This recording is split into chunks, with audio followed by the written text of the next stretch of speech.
Ang niluto ko ngayon ay pork curry with mixed vegetable. Yan, luto na at nilalagay ko na lang sa kanin. Nagpe-plating na tayo dyan. Yan, maraming sahog itong aking Japanese curry na ginawa. Yan, pouring of the sauce. Yan, sarap niyan. Bali, ang ingredients na ginamit ko dyan ay pork asin, garlic, onion, potatoes, carrots, sweet corn, turnips, Japanese golden curry, salt, pepper, all-purpose flour, water, and then cooking oil. Ayan. Nagpa-prepare na tayo. Bali yung ating pork, ititimplahan ko pa yan ng salt and pepper. Ayan, gumamit tayo ng golden curry. Yan yung doon tayo kukuha ng pinaka-sauce sa kapanlasa. Bali yan, piniprito ko muna yung patatas. Ano lang yan, anuhan mo lang para malambot na siya kaagad. Hindi naman kailangan brown na brown. Basta malambot lang. Tapos yan, lagyan ko na ng asin yung ating pork kasim at saka pepper. Tapos imamassage lang muna natin para kumapit yung lasa ng salt and pepper. So kapag naka-marinate na siya for a few minutes, saka ko ilalagay yung all-purpose flour. Yan, massage lang muna para lahat may lasa ng asin at paminta. Ayan.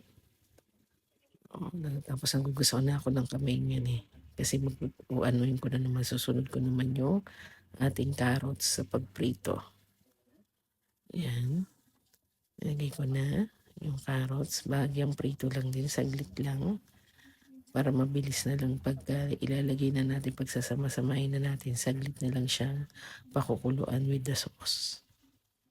Yan. Susunod din natin dyan yung ating mga singkamas at saka sweet corn.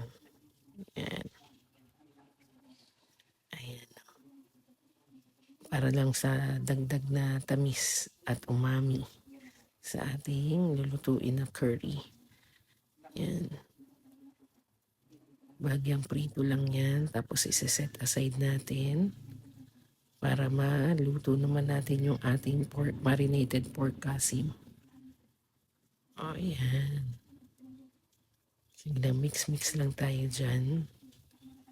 Tapos natin i-mix yan. Isa-set aside. Yan. Hindi natin lalagyan ng panimplayan kasi doon tayo sa sauce ng curry. Kukuha ng panlasa. Ayan. Ready na yung ating pork. Na-marinate ko na yun ng ilang minutes. Mga 10 minutes siguro yun. Yan. Tapos yan, nilagyan ko na ng all-purpose flour yung ating pork kasim, yung marinated. Para maiprito na rin. Massage lang din muna. Yan. Nakaset aside na yung ating mga patatas, carrots, at saka mais at singkamas. Nabagyang pinirito. Yan. Isusunod natin itong pork kasim. Ayan. Ready na yan for stir frying. Ayan. Nagugusan ko ng kamay. Ayan. Magsisimula na ako magprito. Ayan. Dapat iwalay-walay yan. Para pantay-pantay ang pagkakaluto at saka hindi magdikit-dikit.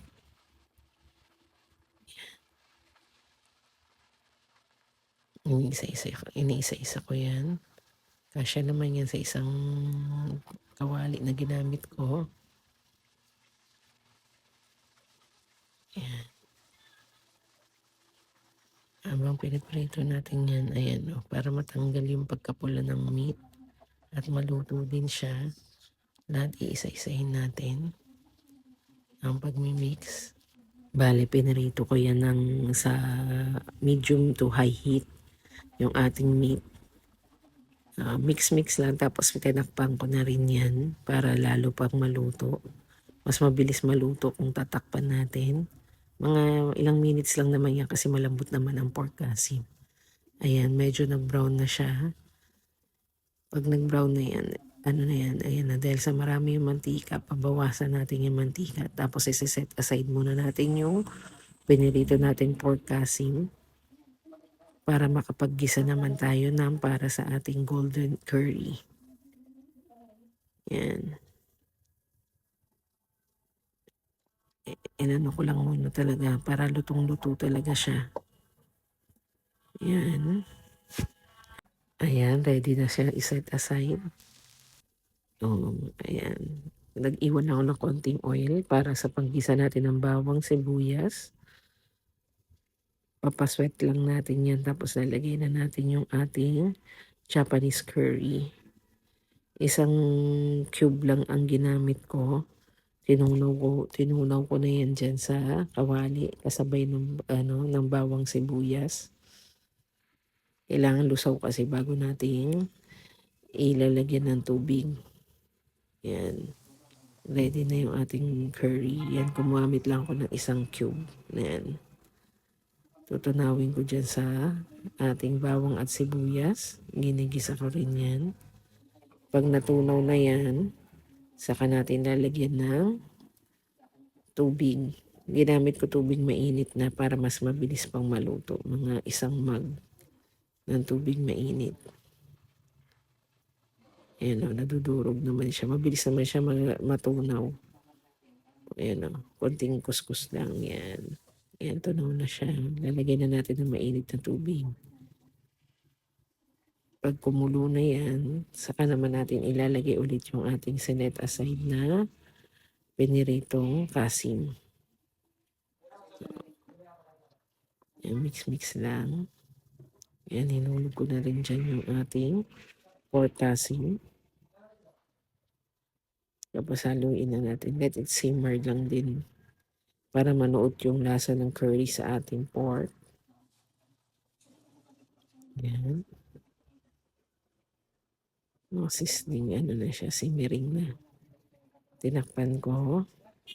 Tapos after a few minutes, ilalagay na, dahil malambot naman na yung pork, pwede natin ilagay na yung ating piniritong mga patatas, carrots at saka mais, saka singkamas. Yan. Tapos hayaan lang din natin kumulo. Kumulo ulit yan. Mas para kumapit din yung lasa ng curry sa ating mga gulay. Naglagay ako ng konting asin. Kasi yung ating curry, isa nga lang ang ginamit ko para hindi overpowering. Sakto lang yung lasa. Medyo natabangan ako kay asin na lang nilagay ko. Yan, tapos hayaan lang natin. Naglagay pa ako ng konting tubig dyan kasi parang nasipsip na ng mga gulay yung ating sauce. Tubig na lang hinalo ko. Yan. Konti lang para mag-simmer lang din siya at kumapit pa yung lasa ng ating curry sa ating mga niluluto. Yan. Lagay tayo ng konti pang asin. Konti lang. Yan. Tapos pinasimmer ko lang ng gusto yan. Mix lang natin na ulit.